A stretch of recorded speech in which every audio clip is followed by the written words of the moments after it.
not everything is fair on Amazon.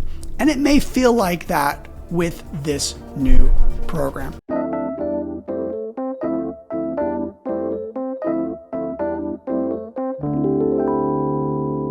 One, two, three. Amazon's new low-cost store. They're calling this the Teemu killer. Amazon is quietly pushing something new. Details have emerged about what this is going to look like. It's going to involve air shipping. It's going to involve stuff coming from China. Shipping times will be 1 to 2 weeks. Rock bottom prices. Prices that will scare away Teemu, as Teemu is emerging as a very strong competitor to Amazon, and for those super bargain shoppers. And Amazon can't afford to lose them. So they're creating this new program, and details have just emerged what this looks like. I'm going to talk about the very specific things that really are going to change the e-commerce dynamic, and who's going to get hurt by this, who's going to be unaffected by this. So my name is Scott Needham. I do data and research on Amazon. I also sell on Amazon. But have you seen prices that like you just have a hard time competing with on Amazon? People pushing to the lowest of the low, and you're like, how can they do this? It's impossible. I mean, I've seen Amazon sell products for like less than $2, and if you sell on Amazon, with FBA fees, that's technically impossible. Not everything is fair on Amazon, and it may feel like that with this new program. So details have emerged, and they've come from the founder of Marketplace Pulse. They write a lot of articles, information about marketplaces. So they've been writing a lot about Teemu and TikTok Shop and Amazon. This post, he outlines a lot of little details, and I'm going to jump into the ones that actually matter for you as an Amazon seller, as an enthusiast, and how you can update your business. So this is my podcast, The Smartest Amazon Seller. I also post this stuff on YouTube. And so I'm trying to bridge the gap of how I can make a great podcast and a great YouTube at once. So you can watch whatever platform you want. But here we go. So there's 4 main categories that I want to jump into. And hopefully you find this as compelling as I do. So let's talk about it. Amazon, the low-cost store. So what is Teemu? Like they advertised during the Super Bowl. Not a lot of people still like understand them. I don't think it's quite hit mainstream, but for those bargain internet shoppers, they love it. And it's gamified. Products are like rock bottom cheap. We're talking like $5, $2, $30 for bedding. As long as you're willing to wait for 3 weeks, you can get some amazing deals. And it doesn't look as clean as Amazon. It's very gamified, and they also are a Chinese brand. And, there's a lot of anti-Chinese sentiment in the US.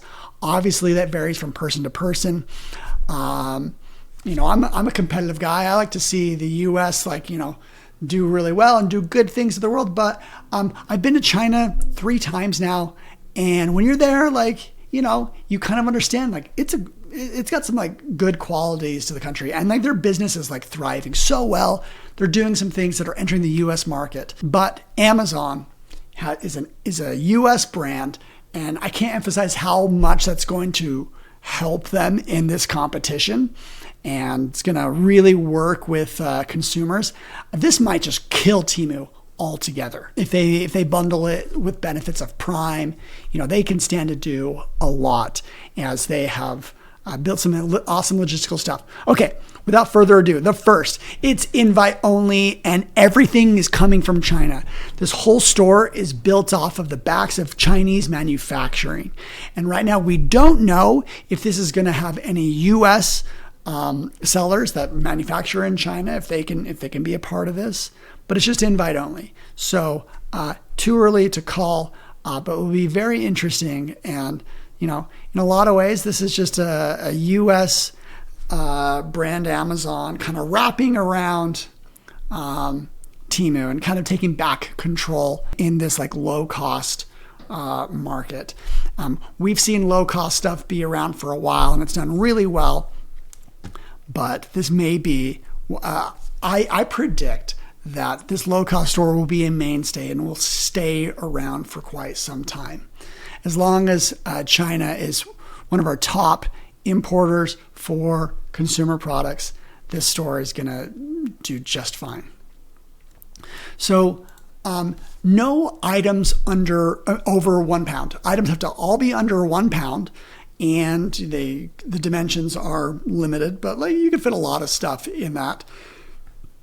And no batteries or consumables. So, electronics, beauty, grocery, all that stuff, totally untouched by this. This is going to affect categories that Chinese sellers currently already do well in. So it's going to kind of create that dynamic.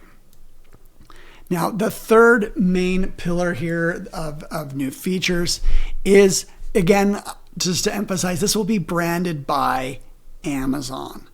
And you don't like the amount of people that have Amazon, the app on their phone, that already have Prime. I don't care what people say on the internet. It is such a trusted brand with like nearly 200 million Americans with an Amazon Prime subscription. They like Amazon.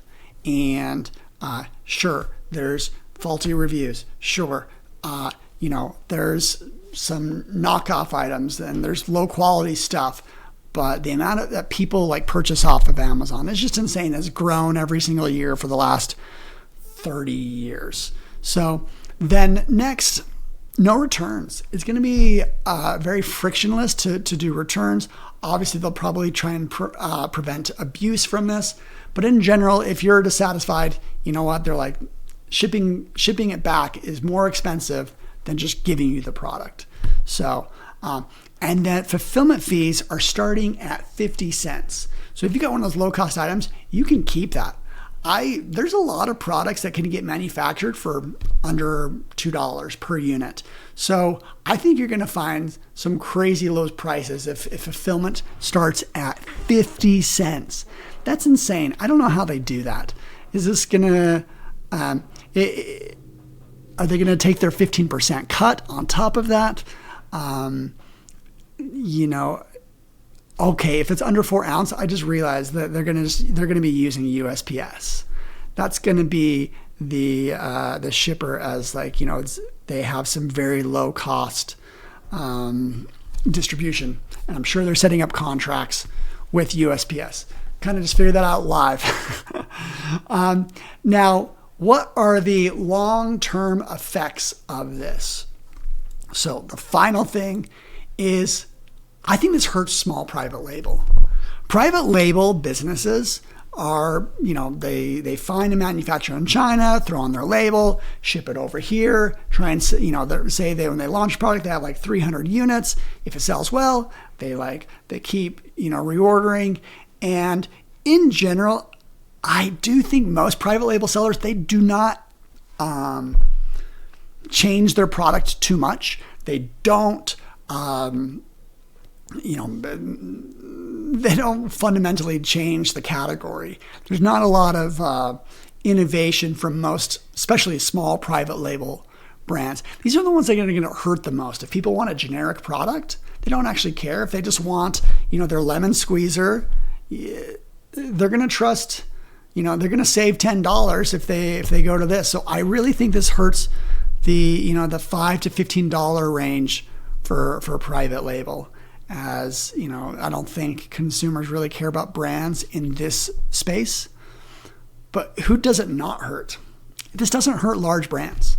Large brands, if you're thinking anything that you would be buying at a grocery store where they have national distribution and the brand, think like Tide or Dove soap, anything that has like these they've been around for decades and people know them in the categories, or they're a successful D2C brand, like where they have real connection with their customers. This doesn't affect them that much, as people will still want to be buying from these types of brands, and they'll pay the premium for that, and they'll get it faster. So I don't think this really hurts those types of brands, which means Wholesale resellers, I think they come out just fine. I don't think this affects them very much, and it's probably neutral overall. This helps Amazon in their e-commerce domination, but it will take some traffic away. So I give it a neutral for the resellers, the arbitrageurs. It's those small private label that I do worry about. And so what do you do if you're a small private label? I've actually been thinking a lot and working on how to think about working against Chinese sellers. So that's why I have built into Smart Scout the ability to see Chinese sellers per category. So let's check this out. So each category we have, this is Smart Scout. I'm zoomed in. And for those that are just listening audio only, what you can see here is the revenue of every single category, the seller revenue share, Amazon revenue share, the growth rates across these products, but most importantly, the Chinese seller revenue. And in clothing, shoes, and jewelry, 55%, this is the second biggest category on Amazon, 55% of the revenue goes to Chinese sellers. It's probably a little bit higher. Generally speaking, this estimate is a little on the low side. But look where they are, you don't see Chinese sellers. You don't see them really in health and household, 13%. You don't see them in beauty and personal care, 20%. You don't really see them in pet supplies nearly as strongly. They're 26%. So that means, 75% of sales in pet supplies, no Chinese sellers. And then grocery and gourmet, 1%. If that's a category that you can avoid Chinese sellers, that's the one, is grocery.